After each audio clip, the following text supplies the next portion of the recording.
Changes for the Cape Cod Regional Transit Authority and a recognition for a Barnstable High School teacher on this episode of Barnstable Today. It's Thursday, January 10th, 2013. I'm Sarah Colvin.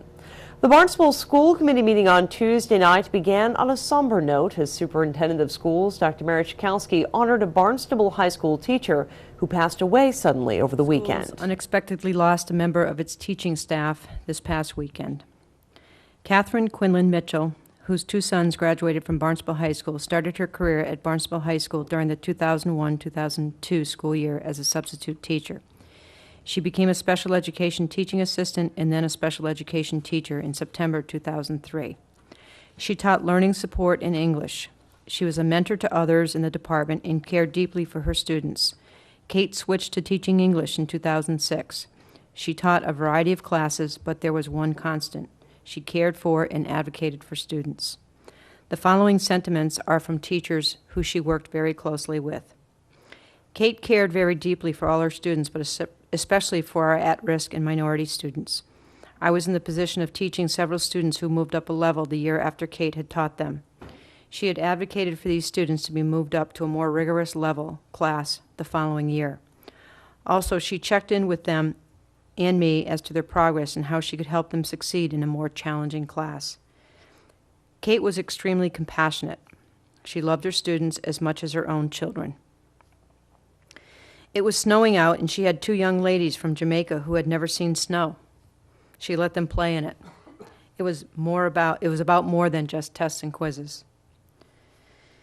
Next, the impact she had on students is immeasurable. She was especially talented helping students who were difficult to reach academically as well as socially. She did possess a maternal way, but Kate was also a person students could rely on to provide, quote, tough love. She did, and her students were better off because of her. They knew how much she cared about their lives and futures. Kids know honestly, and that's exactly what Kate gave them. I don't think it's an exaggeration to say that Mrs. Mitchell's students knew they were loved. She cared enough to talk with students when they were inappropriate or not presenting themselves in the best possible light.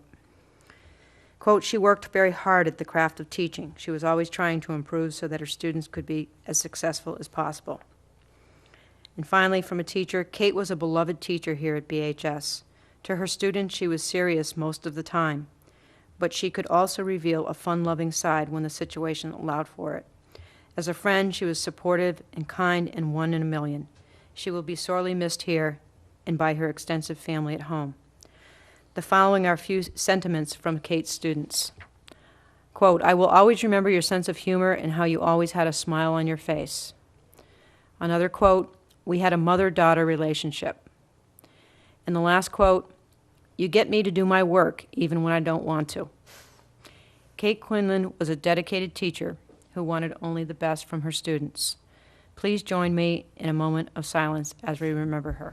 The school committee also voted to support the superintendent's goals for the coming year. So obviously last month we presented the goals that Pat and I had met with Dr. Chikowski and discussed the new evaluation set forth by the Department of Education, and we identified the goals in last month's meeting. And we are recommending to move and approve the superintendent's evaluation goals for the 2012-2013 as presented to the committee and recommended by the evaluation subcommittee. I'll second that. You can watch the entire meeting online at town.barnstable.ma.us. Well, this Saturday, some changes are going into effect for the Cape Cod Regional Transit Authority. A new monthly pass will be offered to replace the old 20-ride punch card. CCRTA Administrator Tom Kerr explains. We've recently gone over to the electronic fare, which is the Cape Cod Tally Card, which is proving to be very helpful and successful, and we're very happy that that's working out well. And of course, because it's a fairly dramatic change in the way folks, pay fares, we've also looked at the passes for various constituencies, seniors, disabled, and students, things like that. So we've had it in place for some time, a 20-day pass where when you board the bus, the driver would punch the the ticket, and it would be a 20 ride pass. Excuse me, I think I said 20 day, but it's a 20 ride pass. And just from my experience around with other transit organizations, I thought that to go to a monthly or a 31-day pass is more convenient for our riders, and so we've done that. We've actually adjusted our new electronic fares to allow for a 31-day pass, which would be $60 and $30 for disabled and seniors, and it would allow you to use the whole system instead of one ride per day. You can use the whole system, so conceivably you could go anywhere on the Cape throughout our entire system with a pass for the month. So I think it's much more reasonable and much more convenient, and that's what we're always trying to do, is provide more convenience for our customers. CARE says also on Saturday, changes to the busy Sea Line route will also go into effect. Those changes are mainly due to fluctuating expected arrival times. But I feel strongly that, when we have a schedule and we have specific times where we're expected to be somewhere, we should try to do that. And we do have an extraordinary group of drivers who are well trained and very professional, so they're cognizant of that. But, the Sea Line is the service from Woods Hole to Hyannis, and the H2O, the Hyannis to Orleans line, they're two of our more popular fixed route services. And I've been noticing that the Sea Line has had a difficult time, as has the H2O line, being punctual.